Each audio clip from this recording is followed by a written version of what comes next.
Hey guys, it's your girl Mary here in Japan, and welcome back to another one of my videos.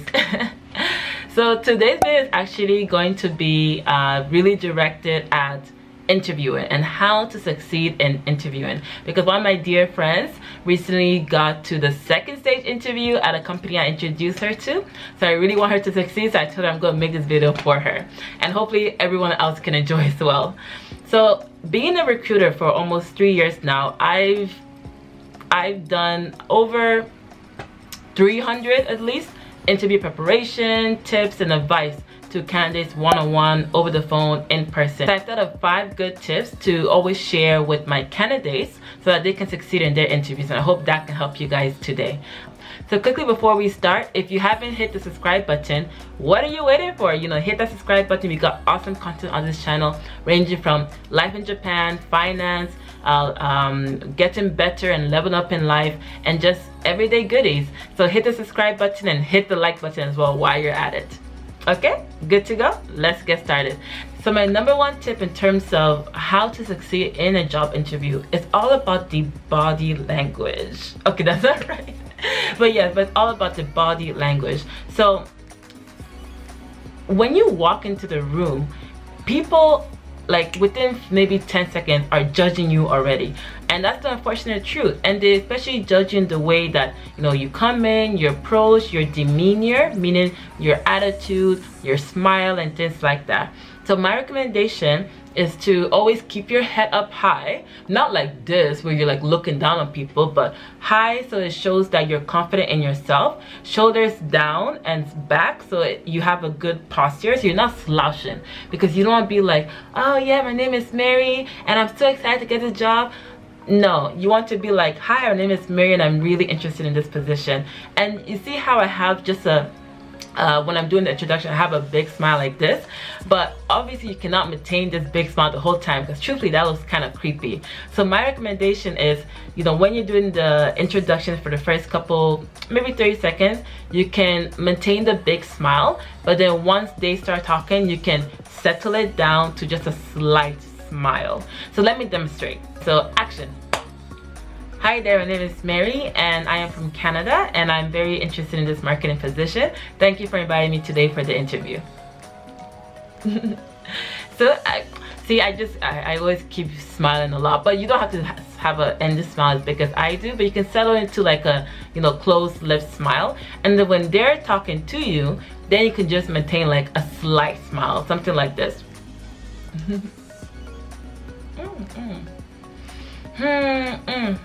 See, very slight. I'm nodding when they're talking to me. I'm like, yeah, that's good, and things like that. So just having that demeanor and having that kind of facial and body language, and body language shows that, one, you're a positive person, you're a go-getter likely, and you will likely have a good attitude and bring good vibes to the workplace, because people want to work with people that seem nice, okay, not people that seem like standoffish. So let me give you an example if I was not to smile in the introduction.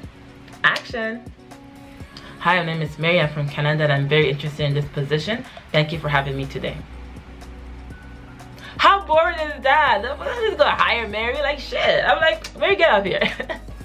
So the smile really does matter. The body language, the height of your head matters, and just try to keep that in mind. You don't need to force yourself, you don't need to make it unnatural. Do what's comfortable for you, but definitely practice in the mirror if you need help. My second biggest recommendation for how to succeed in the interview is to come prepared with questions, at least 2 of them. You know, in any interview, they will always ask you at the end, do you have any questions? Do you have any inquiries? You know, let me know what you think. And I don't know why people are like, nope, I'm good, I have nothing to say. Nope, I'm good, thank you. Thank you for your time. Like, were you even in the interview? Were you actually interviewing? Were you listening? Did you even read about the company? How could you not have any questions about a company that you may be working for 5 years of your life? That to me just seems like that you as a candidate didn't do your research and you don't really care about the company. But if you come prepared with like 2 good questions, you really show that, one, you care about the company, you're invested in the work and you want to learn more, and you really take it seriously, which matters the most. So now, what kind of questions could you ask? many actually, quite a few. But if I was to give you a suggestion, I would say questions about the culture is always good, especially because you are in the interview setting. So if you ask that interviewer, you know, what's your experience working here, how is the culture of the company, they can really give you their point of view and not just something you read from Google or Wikipedia or something like that. Other good question ideas are like, what are the expectations of the role, why did your interviewer join the position or join the company, you know, like what are the good questions are there. So things around culture.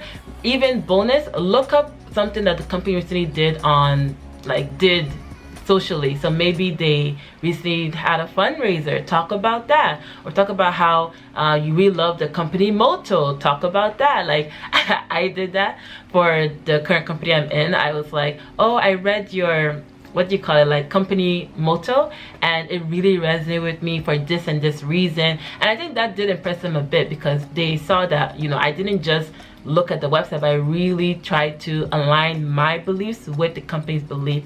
And it's like, oh, she fits our company, yes, kind of thing. So my third recommendation in terms of how to prepare and succeed at a job interview is do your research. Like, just do your research. And what I mean do your research, I mean, you know, go back to grade 12 when you used to be like stalking that hot guy, and you look at his Facebook, his friend's Facebook, his Instagram, and you will find out everything about him. Do that same thing for your company. So look at, you know, LinkedIn, Voicers, Glassdoor, the company website, know their mission statement inside out, know how many people they have in the company, how many offices they generally have, know all this so that you can come prepared for anything to throw at you. Especially, you should know this because most likely on websites like Glassdoor or LinkedIn or Indeed or things like that, it shows you what are the common questions they ask, what's the salary range, what's the type of work experience people have had, so that you don't go in there shocked or surprised when they tell you so and so, because you already did your research, you already know what they're likely going to say, so you are even better prepared to reply or answer or things like that. So please do your research on the company. There is no excuse to come into the company and do an interview and not even know who the CEO is. Like, he could be interviewing you, or she could be interviewing you, and you'll be like, oh, nice to meet you. Are you the manager? Like, no, B, I'm the CEO. Like, oh, sorry, I didn't do my research. See? So now my fourth tip in terms of how you can succeed and really just kill it in the interview is to practice. Now, especially after you've done your research, you know what type of questions they'll ask, you know the type of work experience. Practice on those questions.